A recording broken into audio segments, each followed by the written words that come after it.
અંકલેશ્વર શહેરના ward number 4 માં મતદાર યાદીના ખાસ સુધારણા કાર્યક્રમ SIR દરમિયાન વ્યાપક ગેરરીતિ અને પ્રશાસનિક બેદરકારી બહાર આવતા સ્થાનિક જાગૃત નાગરિકોમાં ભારે રોષ જોવા મળી રહ્યો છે. ગુલનાર સોસાયટી અને વોર્ડ નંબર 4ના રહીશોની આ સમસ્યા અંગે અંકલેશ્વર હાંસોટ વિધાનસભા યુથ કોંગ્રેસના પ્રમુખ શરીફભાઈ કાનુગા અને સાહિલ ઝઘડિયાવાલા દ્વારા ચૂંટણી અધિકારી અને SDM સાહેબને એક લેખિત રજૂઆત કરી કાયદેસરની તપાસની માંગ કરવામાં આવી છે.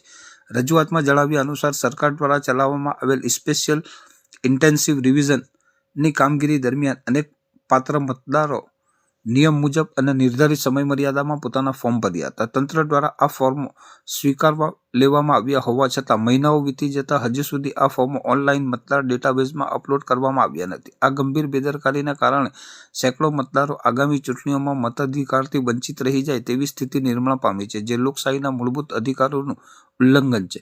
યુથ કોંગ્રેસના આગેવાનોએ પોતાની રજૂઆતમાં ભારતના સંવિધાનની કલમ 324 અને પ્રતિનિધિત્વ અધિનિયમ 1950નો હવાલો આપતા જણાવ્યું હતું કે પાત્ર મતદારનું નામ યાદીમાં દાખલ ન કરવું એ સીધી રીતે સર્વોચ્ચ ન્યાયાલયના આદેશોની અવગણના છે. આ માત્ર વહીવટી ભૂલ નથી, પરંતુ ચોક્કસ વિસ્તારના મતદારોને મત અધિકારથી વંચિત રાખવાનું કોઈક મોટું ષડયંત્ર હોવાની શંકા પણ શરીફભાઈ કાનુગા અને સાહિલ ઝઘડિયાવાલા દ્વારા વ્યક્ત કરવામાં આવી છે. ખાસ કરીને વોર્ડ નંબર 4માં આવતા GIDC વિસ્તારના મતદારોના નામોમાં થતી અનિયમિતતા અંગે પણ યોગ્ય તપાસ કરવા અને જવાબદાર અધિકારીઓ સામે કડક શિસ્તભંગના પગલાં ભરવા માંગ કરવામાં આવી છે. જો બાકી રહેલ તમામ ફોર્મો ત્વરિત ધોરણે ઓનલાઈન સિસ્ટમમાં અપલોડ કરી મતદાર યાદી સુનિશ્ચિત કરવામાં નહીં આવે તો આગામી દિવસોમાં આ મામલે ઉચ્ચ કક્ષાએ લડત ચલાવવાની ચીમકી ઉચ્ચારવામાં આવી છે. આ રજૂઆતની નકલ મુખ્ય ચૂંટણી કમિશનર ગુજરાત અને મામલતદાર અંકલેશ્વરને પણ જરૂરી કાર્યવાહી માટે મોકલી આપવામાં આવી છે.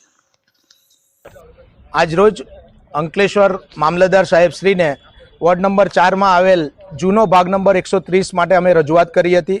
આ રજૂઆત પ્રમાણે અમારે કહેવાનું હતું કે જે મતદારો હતા 2025માં 2024માં જેવા જૂના મતદારો જેમની ઉંમર 40થી 50 વર્ષ તેમજ અન્ય મતદારો પણ હતા જેમણે મતાધિકાર મેળવેલ હતો, એમના નામ કોણ જાણે કોઈ કારણસર નીકળી જવામાં આવ્યા. એ માટે સાહિલભાઈએ રજૂઆત કરી હતી અને મારે તંત્રને કહેવું છે કે જે નવો ભાગ નંબર 148 બનાવવામાં આવ્યો, જેમાં વોર્ડ નંબર 9ના ગ્રીન પાર્ક સોસાયટી અને વોર્ડ નંબર 4ના ગુલનાર સોસાયટી મળીને એક બૂથ બનાવવામાં આવ્યું 148માં નંબર. હવે 148ના જે બૂથ નંબરમાં ગુલનાર સોસાયટીમાં જે મતદારો છે તેમના મતદારોને જે નોટિસ મોકલવામાં આવી છે એ નોટિસમાં ગ્રીન પાર્ક સોસાયટીના એડ્રેસ નાખવામાં આવ્યા છે. તો મારે તંત્રને પૂછવું છે કે ગુલનાર સોસાયટીનો રહીશ જે ગ્રીન પાર્કનો બી રહેવાસી નથી અને ગુલનાર સોસાયટીનો પણ રહેવાસી નથી, એ તો કોઈ બીજી જગ્યાનો રહેવાસી છે, તો એનામાં ગ્રીન પાર્ક સોસાયટીનું એડ્રેસ કઈ રીતે નાખવામાં આવ્યું આ બધી તપાસનો વિષય છે. ખૂબ ઝીણવટપૂર્વક અમે મામલતદાર સાહેબશ્રીને રજૂઆત કરી છે અને એમણે આશ્વાસન આપ્યું છે કે આ બાબતે યોગ્ય તપાસ કરશે. જય હિન્દ, જય ભારત. વોર્ડ નંબર 4ના ભાગ નંબર 130ની અંદર SIRની પ્રક્રિયાને લઈને ઘણી શંકાશીલ વાતો બહાર આવી છે. મારા હું વોર્ડ નંબર 4નો રહીશ છું અને વોર્ડ નંબર 4માં અંદાજે 30 જેટલા મતદારો છે અમારા, તેઓ દ્વારા સમયસર ફોર્મ ભરવામાં આવ્યા હતા. એમાં SIRની પ્રક્રિયાને ધ્યાનમાં લઈને પણ છતાં કેટલાક કારણોસર એક ષડયંત્ર છે કે બેદરકારી છે તંત્રની, તે સમજ નથી પડતી, એટલે તપાસનો વિષય છે. 30 જેટલા મતદારો નામ ડ્રાફ્ટ યાદીમાં સામેલ નથી, 30 જેટલા મતદારો. અને GIDC વિસ્તારના કેટલાક મતદારોના નામ અહીંના વિવિધ ભાગોમાં છે, તે પણ એક શંકા ઊભી કરે છે. જે કેટલાક એવા મતદારો છે જે અહીંયા નથી છતાં તેઓના નામ છે.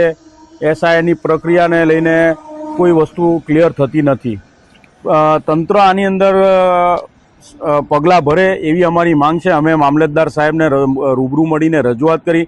સાહેબે આશ્વાસન આપ્યું છે કે તાત્કાલિક આ લોકોના ફોર્મ નંબર 6 ભરીને એઓને મતદાર યાદીમાં નામ જોડવામાં આવશે.